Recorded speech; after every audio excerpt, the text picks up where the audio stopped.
अस्सलाम वालेकुम दोस्तों, आप देख रहे हैं व्लॉग पाकिस्तान और मैं आज हाजिर हूँ आपके लिए एक नई वीडियो के साथ। दोस्तों, हम बैठे हुए हों, लेटे हुए हों या खाना खा रहे हों तो एक छोटी सी मक्खी हमें तंग करना शुरू कर दे तो हमें बहुत उलझन होती है। लेकिन कभी आपने ये सोचा है ये मक्खियाँ जो हमें बिल्कुल बेकार और बिल्कुल नापसंद हैं, ये इस दुनिया में क्यों हैं? अगर मक्खियाँ हमारी दुनिया से बिल्कुल ख़त्म हो जाएं तो हमारी दुनिया पर क्या असरात मुरतब होंगे? दोस्तों, हमारी दुनिया का निज़ाम एक सिस्टम के तहत चल रहा है। ये मक्खियाँ भी इस सिस्टम का एक अहम हिस्सा हैं। अगर इस सिस्टम का एक हिस्सा भी टूट गया तो हमारी दुनिया पर बहुत ज़्यादा असर पड़ेगा। दोस्तों, क्या आप जानते हैं कि एक अंदाजे के मुताबिक दुनिया में मक्खियों की 1,20,000 इकसाम हैं, जहां ये मक्खियां आपको तंग कर सकती हैं, फसलों को तबाह कर सकती हैं और आपको बीमार कर सकती हैं। लेकिन दोस्तों, आप ये नहीं जानते कि ये हमारे इकोसिस्टम का बहुत अहम हिस्सा हैं। दोस्तों, मक्खियां गंदी चीज़ें खा जाती हैं और उसके बाद हमारे खाने पर बैठकर हमें बीमार कर सकती हैं। लेकिन मक्खियों का इन गंदी चीज़ों को खा जाना हमारे लिए बहुत मुफीद है। जैसा कि मक्खियां मरे हुए जानदारों के अंदर जाकर अंडे देती हैं। उन अंडों से छोटे छोटे बच्चे निकलते हैं जो कि उस जानवर को अंदर ही अंदर से खा जाते हैं। अगर दोस्तों मक्खियां हमारी दुनिया से ख़त्म हो जाएं तो आपको दुनिया में जगह जगह मरे हुए जानवरों के वेस्ट नजर आएंगे। मक्खियां यही सब खराब हुए खाने के साथ भी करती हैं, तभी तो आपको कचरे के ढेर पर बहुत ज़्यादा मक्खियों की तादाद नजर आती है। दोस्तों, मक्खियां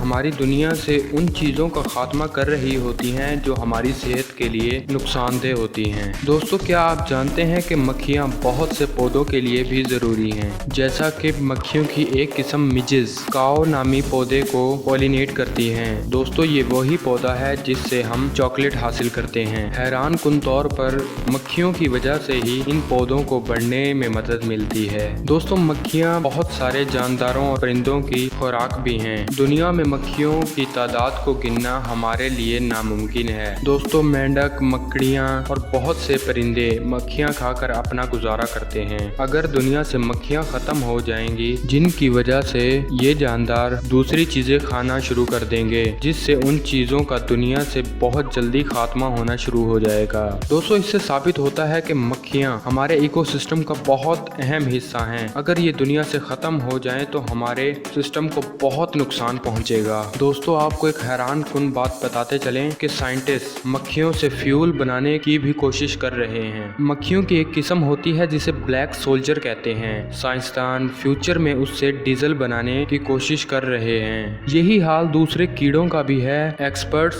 यहाँ तक कहते हैं कि कीड़ों के बगैर हमारी दुनिया तबाह हो सकती है। दोस्तों, जहाँ कीड़े फसलें तबाह कर देते हैं वहाँ कीड़ों के बेशुमार फायदे भी हैं। अगर आप पौधों की बात करें तो दुनिया में मौजूद 80% पौधों की ग्रो होने की वजह ही कीड़े हैं। दोस्तों, यही पौधे और फल हमारे खाने का अहम हिस्सा होते हैं। दोस्तों, फल, सब्जियां, चावल, गंदम, ये सारी चीज़ें, मुर्गियां, गाय, भैंसें और ताज़ा पानी की मछलियां, इन सब की खुराक भी तकरीबन ख़त्म हो जाएगी और हमारी खुराक कम होना शुरू हो जाएगी। जो जानवर कीड़े खाते हैं वो खात्मे की तरफ चले जाएंगे, जैसा कि मेंढक जो कीड़े खाते हैं। दोस्तों, अगर मेंढक ख़त्म हो गए तो उसके साथ ही बहुत सारे जानदार, कई परिंदे और सांप जो मेंढक खाते हैं वो भी ख़त्म हो जाएंगे। दोस्तों, ये सिलसिला चलता रहेगा और इसका सीधा असर हम इंसानों पर पड़ेगा। दोस्तों, अल्लाह ताला की तख्लीक की हुई इस कायनात में हर चीज़ के लिए कुछ ना कुछ हिकमत अमली है। दोस्तों, आज की वीडियो में बस इतना ही। उम्मीद करता हूँ कि आपको वीडियो इन्फॉर्मेटिव लगी होगी। अगर आपको वीडियो इन्फॉर्मेटिव लगी है तो हमारे चैनल व्लॉग पाकिस्तान को ज़रूर सब्सक्राइब करें और दोस्तों के साथ शेयर करें। आपसे मुलाकात होती है एक नई वीडियो के साथ। तब तक के लिए अल्लाह हाफिज़ व नासिर।